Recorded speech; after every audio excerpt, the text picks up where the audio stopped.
Yo, what is going on, everyone? My name is Nick, or the Notorious Fantasy, and in today's video, I'm bringing you guys Week 9 tight end start or sit decisions for fantasy football in 2020. Inside of this video, we are going to be discussing every single matchup from tonight's matchup on Thursday Night Football all the way until Monday Night Football, discussing every single tight end in those games. So before we get into it, I'd like to ask that at any point inside of this video, you end up enjoying, you end up having a great time, to please make sure to hit that subscribe button down below, because not only is it free, I put out content every single day to help you guys win that 2020 Fantasy Football Championship. And real quick, I'd like to give you guys a quick word from my friends over at Drafters.com. Drafters.com offers a variety of games on their website, but one of my favorite ones to do for tonight, Thursday Night Football, is the Rank'em game. Pretty much what it is you see how there's numbers 1 through 10 here. You just have to order the players in what number you think they'll finish at the end of the game in fantasy points. Do you think Aaron Rodgers will have the best game? Put him at number 1 because you get 10 times the points that he scores, so on and so forth. So pretty much, to understand it as a whole, you just want to order them in order of who you think is going to do the best. Number 1 being best, number 10 being worst in the game. And if you get all these things, these numbers super high, you can end up winning the prize at the end of the game. So if you guys would like to check this out, use code Notorious at checkout. It gives you a 50% deposit bonus up to $100, as well as it has a 10 times rollover bonus on the withdrawal. So make sure you guys check it out. Drafters.com, code Notorious at checkout. And we are back. Let's get into it. Week 9 tight end start or sit decisions. We begin with Thursday Night Football, the Packers versus the 49ers. Now, this matchup is about as dead as it gets. Why is that? That's because George Kittle and Jimmy Guwap, Jimmy GQ, Sexy Jimmy, Porn Star Jimmy, whatever you want to call him, is not going to be playing in this game and is likely going to be missing the remainder of the season, which is going to be a molly-whopping in this one by the Green Bay Packers at the hands of Robert Tonyan and friends in Green Bay. I don't think this one is even remotely close, in my opinion. I think that the Packers just smack them down. Now, the reports are that this game is going to happen. We're only a couple hours from kickoff at this point, and we still don't know because guys are testing positive all over the league for corona. So that's just a point we're going to have to deal with on Sunday. Today, it seems like the game is going to be played, and Robert Tonyan is one of the key pieces to this Packers offense. So I like Tonyan this week up against the Niners. For the 49ers, George Kittle is obviously gone, so Ross Dwelley and Jordan Howard will both get work at the tight end position this week. While I think both Dwelley or Jordan Reed could be productive in this game without Jimmy G, I need to wait and see which one of these guys is getting more targets on the team. If it's going to be Jordan Reed or Ross Dwelley, my guess would be Jordan Reed is the better option if you have to start one of these guys on Thursday. But personally, I'd much rather just wait a couple of days and or wait one more game and figure out which one of these guys is the head honcho so you can fire them up into your lineup for the next couple of weeks. Next game, here we got the New York Football Giants at the Washington Football Team to begin your Sunday slate of football. And I like Evan Ingram in this one. Now, I never like Evan Ingram, and that's kind of a lie telling you that I like Evan Ingram, but I think the Washington defense is going to be prone to Evan Ingram doing good in this matchup. But Evan Ingram has sucked complete and utter cock this season, and there is no doubt about it. This guy is just wide open, dropping balls, wide open. The ball fucking comes to him, and he just closes his eyes and tries to be Stevie Wonder or something, and he just gets nowhere near the ball. So, with that said, this is a good matchup for Evan Ingram, in my opinion, so I'm going to start him,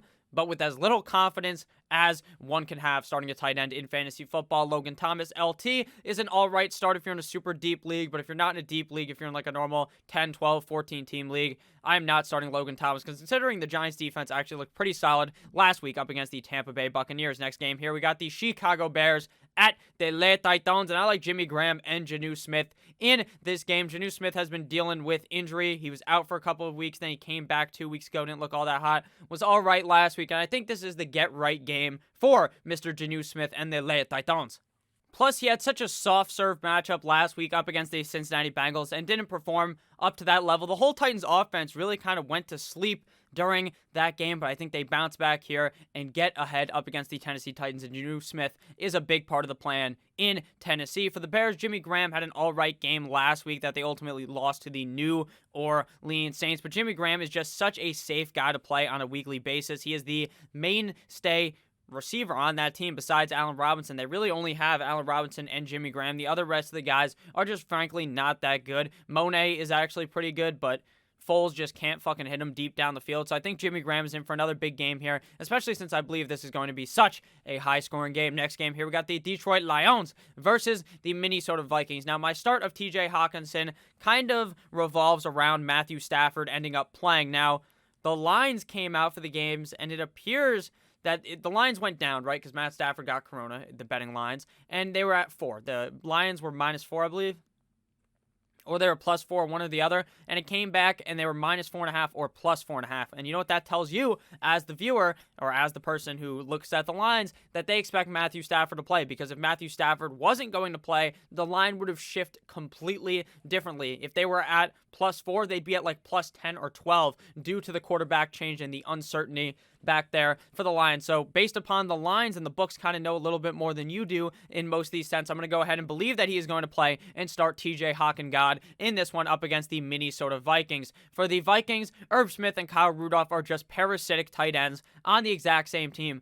They just are both there to fuck each other over. Until Kyle Rudolph retires, you're never going to be able to start Irv Smith, and while Irv Smith is on the team, you're never really going to be able to start Kyle Rudolph unless one of them scores a touchdown. But in that case, that is probably just a complete and utter guess on a weekly basis. So next game here, we got the Carolina Panthers at the Kansas City Chiefs. And in this one, I like Travis Kelce. Obviously, you drafted him early in your draft. I know. Nick, why are you talking about your fucking fantasy draft? That happened 9 weeks ago, you fucking dumbass. I know, but when you draft these guys early, and they're the premier player at their position, or one of two, I guess Kittle would be the other premier, but he's not playing.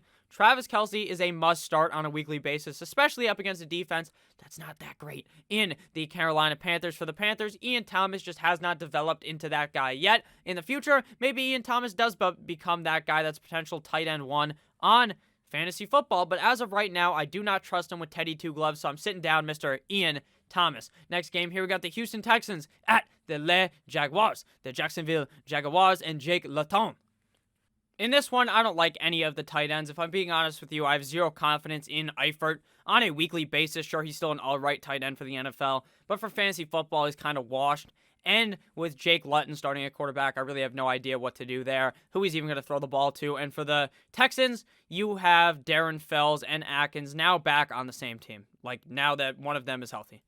What I mean by that is when they are both healthy on the same team, you can't buy into either of them. When one of them is missing, you can start the other because they're the mainstay tight end. These guys go up and down in snap counts on a weekly basis. It is so fucking confusing to figure out which one to start. They have their mood swings on a weekly basis. One guy's good, then the other one. And then the majority of the weeks, neither of them are good because they eat into each other's value. So go ahead and sit down both of the Houston tight ends this week. Next game here, we got the Baltimore Ravens at the Indianapolis Colts. And in this one, I like Mark Andrews. Now, Mark Andrews has really fallen from the grace of heaven in this one, or in this season thus far, to be honest with you. Mark Andrews last year was a locked and loaded beast.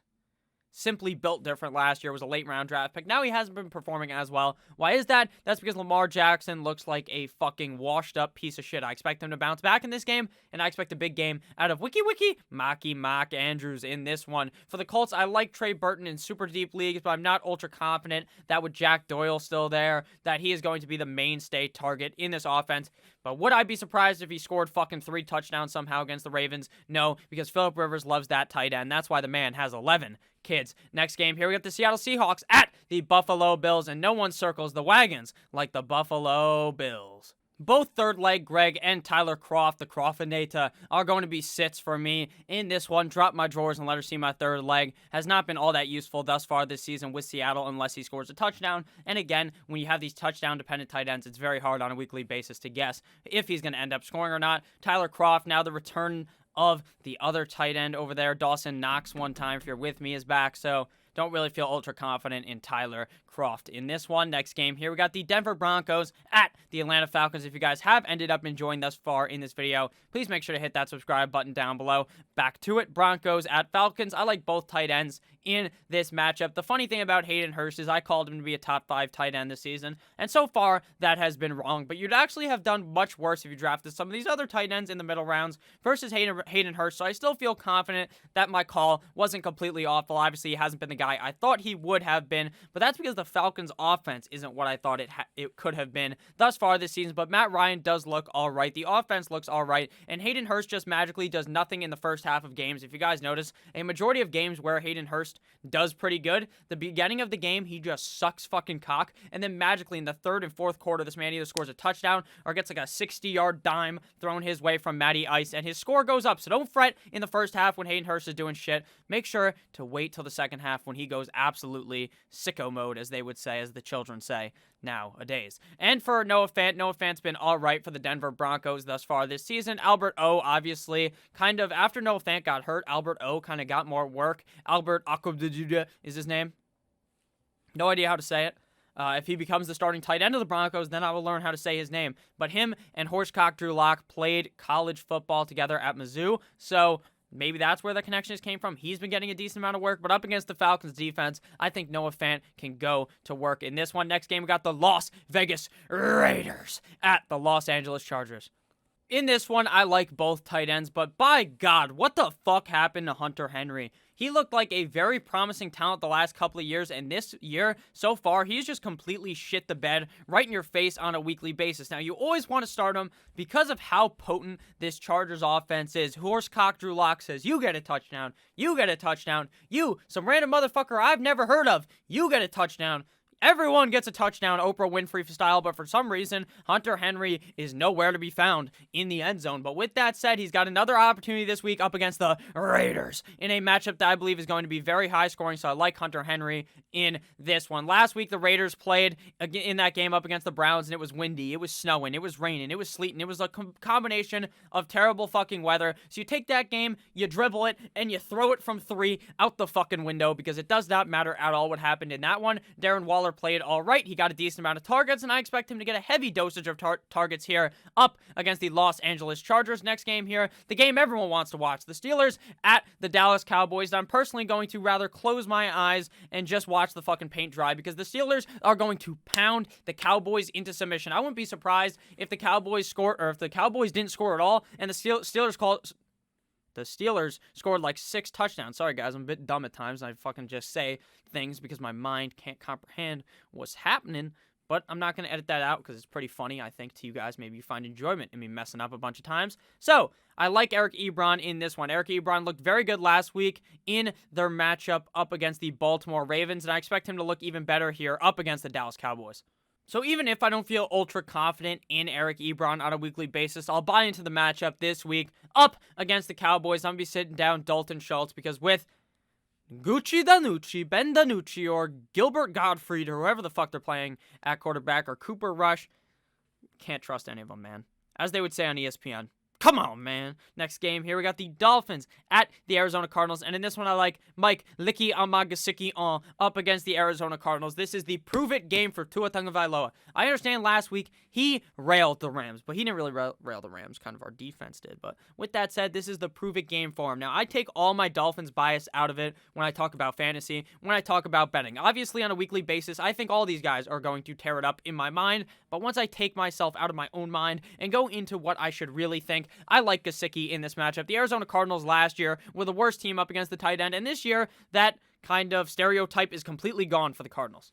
While they haven't been as bad up against the tight end, I still think that Gesicki is going to be a main target for Tua Tagovailoa in this matchup, and in a matchup that I think is going to be pretty high scoring. I like Gesicki in this one. I'm going to be sitting down Dan Arnold, the Arnoldinator, Dan Arnold. I'm sitting him down this week because he doesn't really get all that much use in this offense. Next game here, we got Sunday Night Football between the New Orleans Saints at the Tampa Bay Buccaneers. And I like both tight ends in this matchup. Now, Jared Cook, my confidence on him goes up to the roof if Emmanuel Sanders or Michael Thomas is missing.